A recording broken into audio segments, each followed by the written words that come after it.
में उस समय जो तत्काल प्रधानमंत्री जी थे उनसे किसी गणितज्ञ ने चर्चा करी कि भाई साहब, भारतीय परिवेश में गणित दिवस किसी भी टाइप से किसी भी जगह पे मनाया नहीं जाता।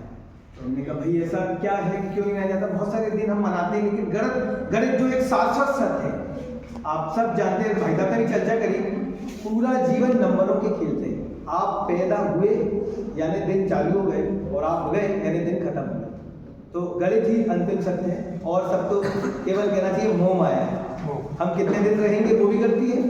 तो उन्होंने चर्चा करी कि भाई क्या कोई ऐसे गणितज्ञ है? भाई साहब बहुत सारे गणितज्ञ हैं, बहुत सारे हैं, लेकिन उनमें से एक गणितज्ञ हैं जो विडंबना हुआ इतिहास में कहीं दब गए। तो बोले जब चर्चा हुई और ये चर्चा का जब विषय गया तो 125वां वर्ष था रामानुजम जी का जन्मदिन का, और 2012 में हमने पहली बार गणित दिवस रामानुजम के जन्मदिन के रूप में मनाना शुरू करा। अब भाई रामानुजम की ही चर्चा क्यों? आर्यभट्ट, ब्रह्मगुप्त, अब्राहम हीर है, बहुत सारे गणितज्ञ हैं।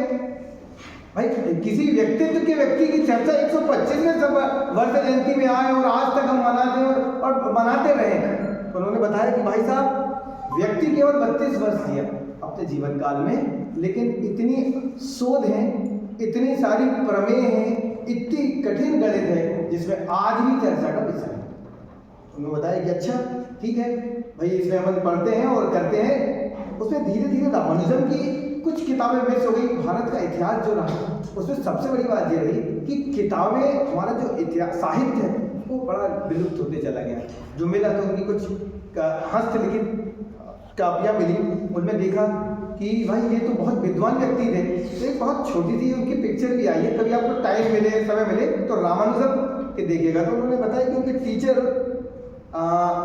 पढ़ा रहे थे, तो बहुत छोटा था कि भाई 10 में 10 का भाग देंगे तो 1 आएगा, 20 में 20 का भाग देंगे तो 1 आएगा। तो रामानुजम पढ़ते पढ़ते बोले कि 0 का 0 भाग देंगे तो भी 1 आएगा। टीचर को लगा कि यार ये कैसी बात है कि 0 का 0 भाग देंगे तो 1 आएगा। तो उन्होंने कहा अरे गलत बताओ, 0 का 0 भाग देंगे तो 1 नहीं आएगा। तो उन्होंने बोला देखिए 10 क्या थी? बोले संख्या थी, और कितने लोगों को बांट दिया? 10 लोगों में, तो कितना आएगा? 1 आएगा। सर 0 एक संख्या मान लो, तो 0 को 0 बांटेंगे तो भी तो 1 बचेगा, 1 को आ जाएगा। तो ऐसे करके उन्होंने देखा कि यार ये छोटा बात वाला जो इतनी छोटी छोटी बातें कर रहा है, ये आगे क्या करेगा। और क्योंकि ब्राह्मण परिवार से थे, तमिलनाडु से थे, मंदिर जाना होता था, तो प्रसाद में वहाँ के जो ब्राह्मण देवता थे वो चने बांटा करते थे। उन्होंने बताया कि पंडित जी ये जो चने हैं ना ये कम पड़ जाएंगे। तो पंडित जी बोला देखो तुम अभी आए हो और मुझे ये काम करते करते 40 साल हो गया है। तो उन्होंने कहा ये इसमें आप जब ये चनों का वितरण करेंगे ना, तो इस चने के वितरण में इसमें आपको केवल आप 100 लोगों को बांट पाएंगे। तो माँ ने कहा अरे तुम ये क्या कर रहे हो, भगवान के आगे तुम उन पंडित को टोक रहे हो, ये भगवान स्वरूप है। तुमने कहा माँ कम पड़ेंगे आज। तुमने कहा नहीं पड़ेंगे, और वैसे ही हुआ कि वो चने कम पड़े। तो उन्होंने बताया जिनके कि आप इतने चने दे रहे हैं तो इतने लोगों में होंगे। पंडित जी ने कहा व्यक्ति बच्चा बुद्धिमान है, ये आगे जाके कुछ करेगा। धीरे धीरे करके 10वीं क्लास में पहुंचते हैं वो, और एक हादसा होता है कि सब विषय में फेल होते हैं, गणित में टॉप होते हैं। उनके पिताजी आगे कहते हैं कि ये क्या, तुम क्या गणित लेके अपना जीवन चला पाओगे क्या? नहीं, कैसे चलेगा? मध्यम वर्गीय परिवार से थे, और मध्यम वर्गीय परिवार में मेन उद्देश्य होता है कि भाई पढ़ लिख के अच्छी नौकरी, अच्छा बिजनेस करो, अपना परिवार चलना चाहिए। तुम गणित को लेके करोगे क्या? भविष्य क्या रहेगा गणित तुम्हारा? तो वो कहते हैं कि पिताजी ये मेरा जुनून है, पता नहीं मुझे गणित अच्छा लगता है।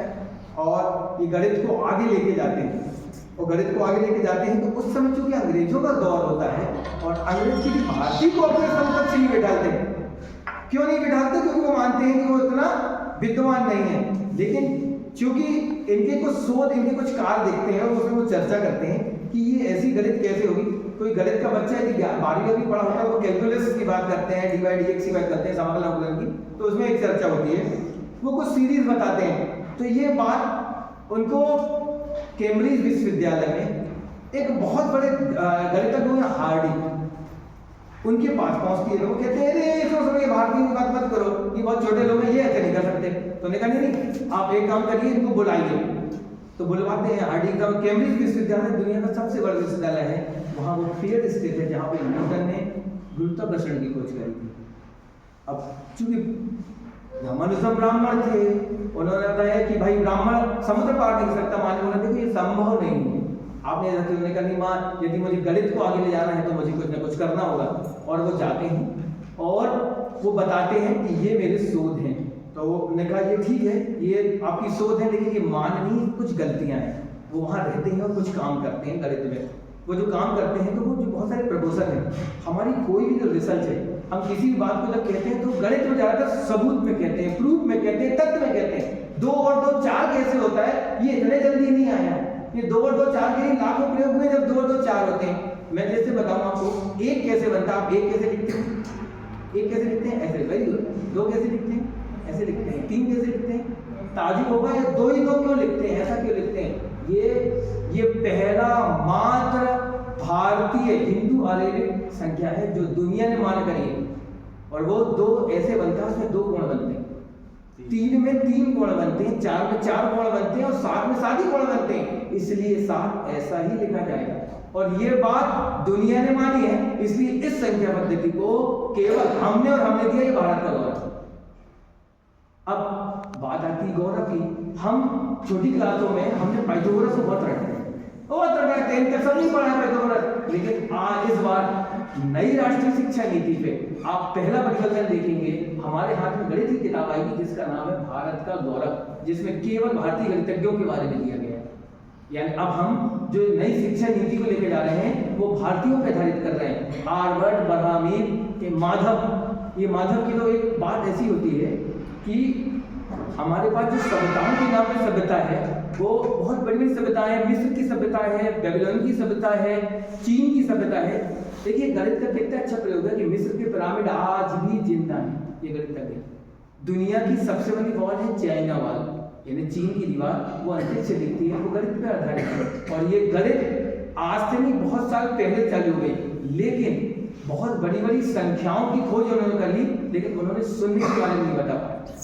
और इसके कारण चाइना में सबसे बड़ा कठिन काम था कठिन संख्याओं को लिखना। बहुत कठिन काम था जो हमने दिया, और हमने कहाँ से दिया? जैसे भैया कहते हैं सनातन धर्म से दिया। सनातन धर्म में 0 है, शिव को एक 0 ही कहते हैं, अनंत कहते हैं, और अनंत भी हमने दिया।